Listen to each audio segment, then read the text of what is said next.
Bueno, te hemos llamado obviamente con el motivo y la idea de conocer un poco la tarea, ¿no? Ahí, y cómo está sobre todo también en la nación la cuestión, pero lo primero que te consultamos es un proyecto referido o que tiene en el medio a Ecogas, ¿no? El tema del gas que es complicado en algunos aspectos, pero en otros por ahí no tanto, o sí, pero tratan de que no se note o se note lo menos posible. Sí, esto fue una gestión que hicimos a pedido incluso de gasistas de San Rafael, además de usuarios, porque hay un programa que se llama Mejor Hogar del gobierno nacional y está orientado a que la gente que vive en zonas donde tenemos servicio de gas natural pueda facilitarle servicio a la conexión siempre y cuando tenga factibilidad, por supuesto.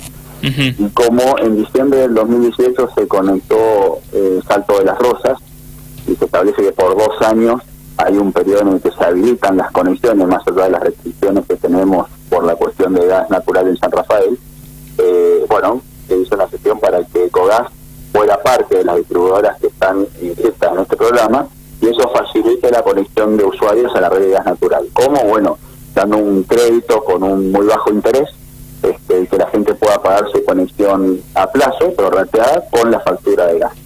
Así que la verdad que es un gran beneficio para los usuarios, que obviamente tienen que contactar a un gasista matriculado, y para tener todos los detalles del acceso al crédito pueden ingresar a la plataforma, a la página web de Ecogas, que es www.ecogas.com.ar/Mejor Hogar, y ahí tienen muy detallado cómo es el acceso al beneficio, que es muy práctico, y aparte los gasistas matriculados que se inscriben están, reciben toda la información respecto a esto, pero es una oportunidad muy grande, en particular para la gente de Salto de las Rosas, ¿no? Bien, y esto, entonces digo, ya está la opción de empezar a realizar el trámite en base a lo que comentás. Sí, ya está la opción. Yo agradezco en esto a Mauricio Roelman, el presidente de Energas, con quien gestiona este tema, y a Natalia Mema, el director de Servicios Públicos de la provincia, y por supuesto a la distribuidora de gas, que hace su parte como prestadora de servicio, ¿no? Imagínate, Joaquín, que hoy una conexión domiciliaria depende de la cantidad de bocas, pero tiene un valor superior a los 30.000 pesos. Sí. Lo cual esto puede ser una ayuda para mucha gente porque se prorratea ese costo en muchos meses con un muy bajo interés y con muy poca burocracia, en el sentido de que no tiene que después ir a pagar el crédito a la persona en forma particular, sino que le viene incorporado a la factura de gas. Bueno, y el trámite, dijiste entonces, para que quede claro, ¿cómo hace la gente? Entran a la página web www.ecogas.com.ar/Mejor Hogar, y allí tienen una descripción muy didáctica de cómo es el acceso, y tienen los enlaces donde encuentran el estado de gasistas matriculados con el que tienen que realizar el trámite, y ahí mismo en esa página que les dije hacen la inscripción, poniendo los datos del beneficiario y el domicilio de la vivienda. Bien. Obviamente para los habitantes de Salto de las Rosas, más que nada por lo que explicabas hace un momento, y estamos con Federico Samarvide, ¿no? Recordemos, diputado nacional de la UCR Frente Cambia Mendoza. Saliendo de este tema, diputado, ¿qué otra iniciativa está usted trabajando actualmente en la Cámara del Senado?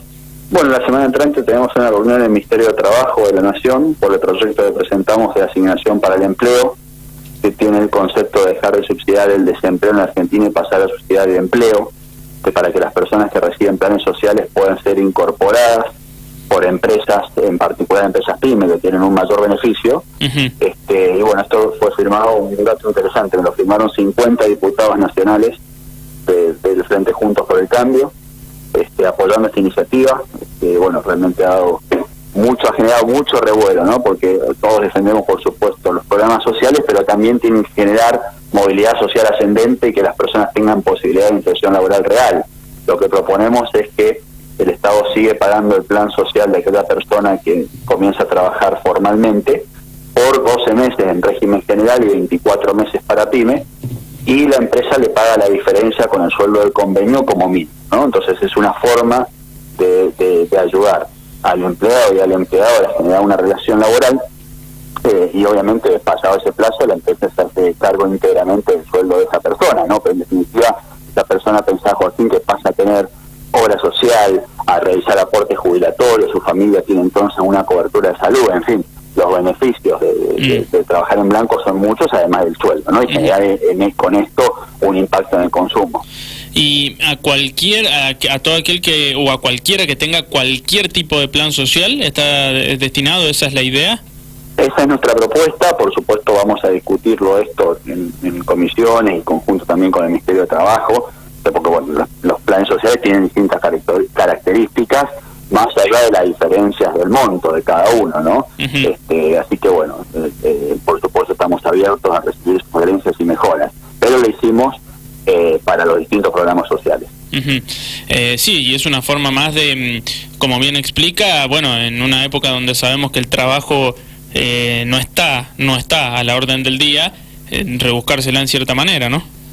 Sí, a ver, en definitiva lo que tratamos de generar es reinserción en el mercado laboral y movilidad social ascendente. Una persona que cobra un plan social que de repente puede tener un empleo en blanco, estable, sujeto a los convenios colectivos, bueno, obviamente mejora muchísimo su nivel de ingresos, ayuda a las pymes que también están pasando un momento difícil, entonces se genera un círculo virtuoso. Necesitamos generar un shock de empleo, como decimos con Fabio Kettler, que es el coautor del proyecto. Diputado, ¿qué pasó con la iniciativa que propuso usted hace un tiempo también, referida a la ley de maternidad, bien digo, en determinados casos? No hablamos de la ley de maternidad que todo el mundo conoce, sino a la ley de maternidad ante ciertas eventualidades que pueden llegar a suceder durante un embarazo. Sí, vos me decís el caso del proyecto que presentamos de licencias por maternidad para mamás de niños prematuros. Sí. Bueno, eso es buscando resolver una situación que es crítica en materia de mortalidad infantil en Argentina, que son las causas derivadas de los nacimientos antes de término, ¿no? Cuando un chico nace antes, por supuesto, requiere cuidados especiales, además de una atención médica especial. Lo que proponemos es que los 90 días de la licencia empiecen a contarse a partir de que el niño es dado de alta en el hospital, en la clínica en el que esté, y no desde el nacimiento, ¿no? Se suman, por supuesto, los días del nacimiento. Con esto extendemos la licencia por maternidad. Recordemos que en Argentina la paga ANSES, no el empleador, con lo cual es el Estado el que hace este esfuerzo en virtud de generar una mejora en el servicio de salud de la población, ¿no? Reitero, más del 50% de los casos de mortalidad en Argentina son derivados de la prematuridad, y gran parte de ellos se podrían evitar con una adecuada relación del papá y de la mamá con el bebé y con una adecuada atención médica, con lo cual tenemos mucho por mejorar ahí. En el mundo desarrollado en general, la licencia por maternidad son mucho más extensas que acá, y en distintas provincias argentinas los estados provinciales como empleadores dan a sus empleadas públicas licencias por prematuridad más extensas. El planteo es que los estados provinciales que pagan a sus empleadas públicas esos meses de salario, ¿por qué no lo hace el Estado Nacional con los empleados privados? Porque bueno, obviamente esto tiene un impacto fiscal, pero lo mejor, y en el largo plazo estamos hablando de algo fundamental para la salud, y el resultado es muy positivo para el país, que estamos hablando de salvar vidas, ¿no? Sí, sí, totalmente. Ahora, ¿y esto qué pasó? ¿En qué estado se encuentra? Bueno, la Comisión de Salud lo tiene que tratar, fue derivado de esa comisión, que no se ha reunido en las últimas 2 semanas, con lo cual está sujeto a esa comisión. Lamentablemente no soy miembro de esa comisión, porque me he abocado de temas más económicos, pero bueno, estoy a la espera de eso, insistiéndole a muchos colegas que incluso han firmado el proyecto. Bien, sí. Estamos con Federico Samarvide, diputado nacional de la UCR Frente Cambia Mendoza. Diputado, saliendo, ¿no?, de los proyectos en sí que están bastante interesantes, ¿no?, los que dialogamos, pero digo, lo meto más en el terreno de las elecciones. Estamos a un mes clavado, hoy es 11 de julio y el 11 de agosto son las PASO nacionales. ¿Qué se vislumbra? Usted está en Buenos Aires ahora, de hecho, ¿no? Sí, estoy en la oficina en Buenos Aires. Bueno, ¿qué se vislumbra en la calle? Digo, ya hay encuestas dando vueltas que dicen que Macri está cabeza a cabeza con Alberto Fernández para determinar al próximo presidente. ¿Usted qué observa? Bueno, miren, yo en eso noto, en primer lugar, y en empresarios pymes, por ejemplo, un cambio de humor. Un cambio en el humor social con respecto a lo que era hace 5 meses, por ejemplo, con la inestabilidad del tipo de cambio, con esa situación, esa sensación de incertidumbre, que hoy no es tal, ¿no? Hoy hay una tranquilidad no solo cambiaria, sino en el clima económico, que se generan mejores expectativas, y esto también se traduce en una baja en la expectativa de inflación. Entonces ya el clima es otro y la predisposición es mucho mejor. Esto y esta tranquilidad se refleja en el sentir de la gente, ¿no? Creo que soy optimista en que la sociedad no va a elegir volver al pasado. Obviamente hay mucho por mejorar, hay muchos errores que incluso ha cometido el gobierno que seguramente se tengan que corregir, pero bueno, claramente los que consideramos que Argentina debe abrirse al mundo, que necesitamos una legislación laboral impositiva, moderna, que permita el desarrollo del país, bueno, digamos que este es el rumbo, aún con todos los errores que se han cometido, que reitero hay que corregir, pero la alternativa no puede ser que el país tenga una orientación tendiente a ser Venezuela, ¿no? Con autoritarismo, sin energía, con corrupción en obra pública. La alternativa no puede ser el pasado. Hay gente que sostiene que la continuidad de Macri garantiza el hecho de no volver al populismo. ¿Usted comparte? Sí, coincido plenamente por lo que te decía recién, digo. Los artífices del desastre energético, por ejemplo, ahora mágicamente dicen que tienen la solución para salir del problema energético de la Argentina, que está solucionado con muchísima inversión y con muchísimo esfuerzo de la gente. Digo, esto no es magia, pues significa que la gente, un gobierno que se hizo cargo del problema y se está solucionando, donde tenemos que aumentar muchísimo todavía la inversión en energías renovables. Cuando empezó el gobierno en el 2015, el porcentaje de energías renovables en el sistema eléctrico nacional era de 1% aproximadamente, hoy es del 5%, y aún así falta muchísimo para llegar al 20%, que es uno de los objetivos. Entonces, bueno, pero este camino no tiene que detenerse, ¿no? Y bueno, y el hecho, bueno, por ahí de los errores que marcaba que ha tenido el gobierno nacional, ¿qué error, por ejemplo, usted ha observado que considera que no se puede volver a repetir o que hay que corregir ahora?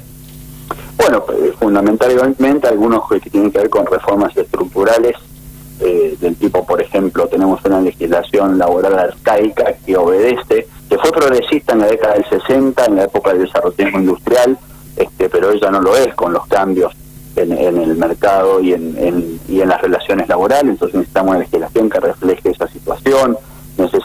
Presentamos un proyecto a los diputados del radicalismo el año pasado para que los jueces, por ejemplo, paguen impuestos a las ganancias, y la justicia, insisto, tiene que hacer muchas reformas para adaptarse a lo que la sociedad requiere del Estado, ¿no? La justicia no puede permanecer como un poder aislado en el que los jueces sabemos, y esto está bien, que tengan estabilidad en el empleo, en sus salarios y en su empleo público, pero en definitiva no nos tenemos que olvidar que son también servidores públicos, por más que no se sometan a elecciones, ¿no? Entonces, yo creo que la justicia tiene mucho que mejorar todavía y algunas de las reformas tienen que ir por ahí también. Sí, y la reforma laboral, la tan famosa reforma laboral, porque en su momento, estoy hablando hace ya 3 años más o menos, ¿no? Cuando Macri quiso implementarla, muchos alzaron la voz en contra por el famoso tema de las horas extras, por ejemplo, ¿no?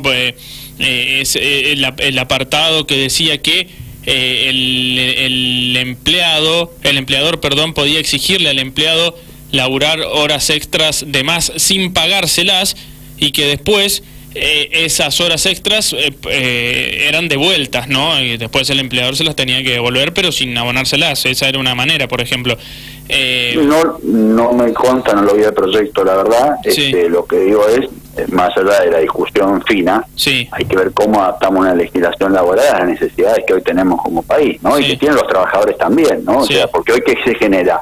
Que un empleador toma un empleado cuando necesita 3, y en definitiva esto atenta contra el desarrollo de trabajo. Entonces también hay que verlo desde ese punto, ¿no? Y obviamente acá esto tiene que ser algo en el que ganen tanto el trabajador como el empleador, y en el que seguramente pierdan los sindicatos.